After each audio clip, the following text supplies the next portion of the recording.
reprendre l'enregistrement, ça n'a pas marché.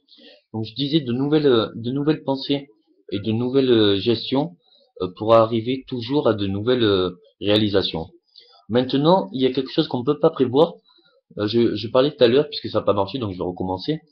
Je parlais tout à l'heure de la société en France, qui fait que les sociétés en France, si vous arrivez sur un projet pour une ouverture ou d'une ligne pour un partenariat ou autre, vous allez voir que non seulement on, on va écouter tout ce qu'ils ont besoin, tout ce qu'ils peuvent réaliser, mais comme ils croient qu'il y a bien plus intérêt ou bien plus d'intérêt au profit, du coup ils vont prendre ceux qui nous auront pas. C'est-à-dire que quand vous allez exposer le projet que vous allez exposer un projet. Vous n'allez pas exposer tous les projets que vous êtes capable de faire dans votre vie. Mais quand il va voir le bien qui est gagné, généralement il va se dire entre gagner ce qu'il vient de me dire seul ou le partager avec lui, il a toujours l'impression que le partager avec lui, c'est y perdre.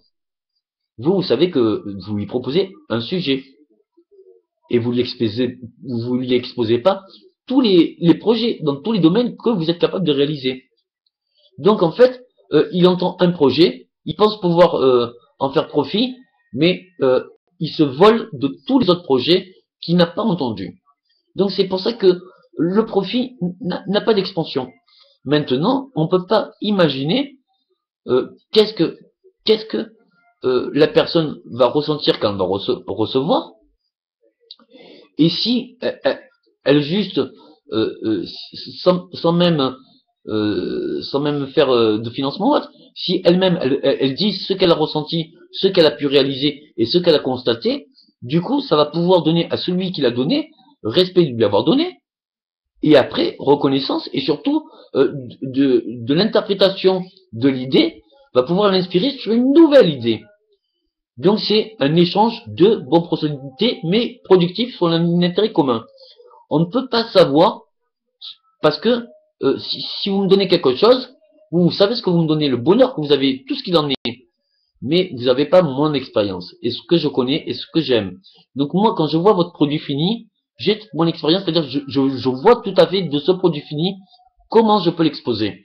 Donc, si vous faites l'adaptation de mon produit fini, votre adaptation sera plus intéressante. Mais votre adaptation et votre évolution sera que avec votre capacité maximale.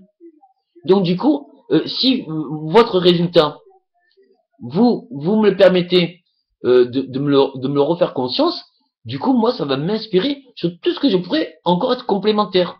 Et si de tout ce que je connais et que je mets en complémentaire, eh bien, je vous le repartage, eh bien, vous allez avoir beaucoup plus d'imagination sur tout ce que vous pourrez y apporter. Et plus on se mettra à s'apporter des uns des autres, plus on aura de personnes qui se sentiront convaincues que c'est dans l'intérêt commun qu'on doit donner des idées, qu'on doit faire ci et ça. Du coup, on pourra tout en faire. Si je fais quelque chose tout seul et que je cherche une expansion financière, que je cherche une autonomie et que je cherche à avoir de l'argent que je ne pourrai jamais utiliser, quel est l'intérêt? Plus on a de l'argent et plus on voit que voilà, si c'est pour vivre avec un orgueil et un ego trop développé qui fait qu'on se fait mal voir et qu'on est obligé de se cacher, c'est pas une vie. Enfin, ça sert pas à ça l'argent. L'argent, ça rentre et ça part. Mais maintenant, la plus grande richesse, est-ce que ça fait dans la matière, c'est-à-dire les billets, ou le mec est capable et qui sait tout ce qu'il peut produire, mais il n'a pas besoin d'argent. S'il en a besoin, il va voir n'importe quelle entreprise, bon ben voilà, tu veux que je te fasse 30% de plus dans ton marché, voilà, tu es capable d'investir combien? Il va dire pardon, ben voilà, je peux te faire 30% de calcul, voilà, 30% sur 6 mois, un an, 30% en plus de ton activité. Il va dire, ben ça va faire 10, 20 000, 30 000, 40 000, 50 000. Bon, ok. Ben moi je récupère pour un an, et toi, je l'ai installé, voilà, ça dure après. Donc du coup, il investit pendant un an, la réalisation du projet va mettre 1, 2, 3 mois, et après, voilà, vous récupérez pendant un an, et lui, il le garde l'idée à vie. C'est bien. Vous avez gagné un an de salaire. Mais maintenant, quel est l'intérêt de faire des efforts tous les jours, pour des applications tous les jours, pour aucun intérêt. Si vous regardez la plupart des vendeurs, la marge de commerce, à peu près, rentabilité à peu près 30%. Vous voyez bien la journée du mec qui est au bar, qui va se faire 50 boissons en vente, comme il stresse ici et ça, qu'il est obligé de s'occuper des clients, enfin ci et ça, et le même marge de 30% d'un agent immobilier. Il fait une barre tous les 6 mois, il n'a pas besoin d'en faire plus. Et il n'est pas stressé. Hein. Et costard cravate, c'est de la vente aussi. On vous a habitué à faire du commerce avec le business illégaux, tout ça. Mais si tu es capable de vendre de la merde à même un pote, je te jure, hein, tu peux vendre même quelque chose qui n'est pas toi, que tu peux mettre en valeur, que tu peux faire la présentation, faire la pub, faire tout ce que tu veux, et le proposer toujours à 30%. Tu n'investis rien. Tu sais à qui le donner ou à qui le proposer quand quelqu'un le veut. Et comment faire pour l'avoir. Tu es transactionnaire. Donc du coup, il y a un moment donné, il faut dire, voilà, si la vie c'est gagner de l'argent, ok, tu peux gagner.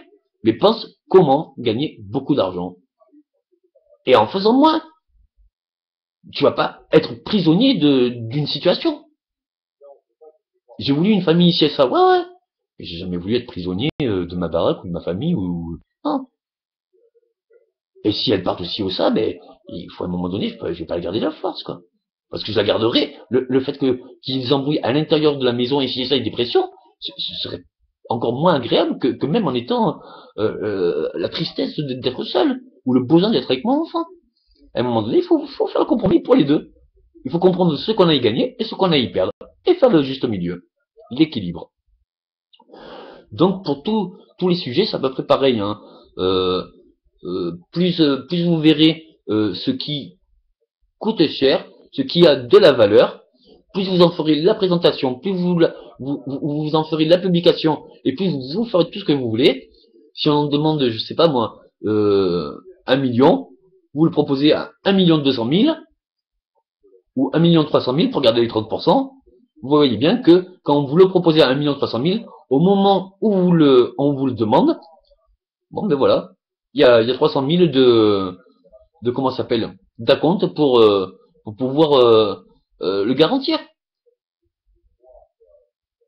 Ou alors vous le faites proposer directement. Vous mettez d'accord avec celui qui le vend. Vous dites voilà, moi je peux vous le faire partir, je peux vous en donner 1 000 euros, 1 million, la somme que vous en voulez, ou j'organise la visite et je vous paye après.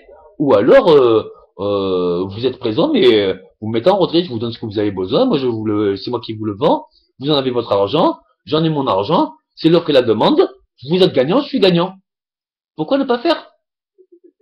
Lui, il va pas mettre 10 ans à le vendre. Et ça peut l'intéresser de le vendre à son prix.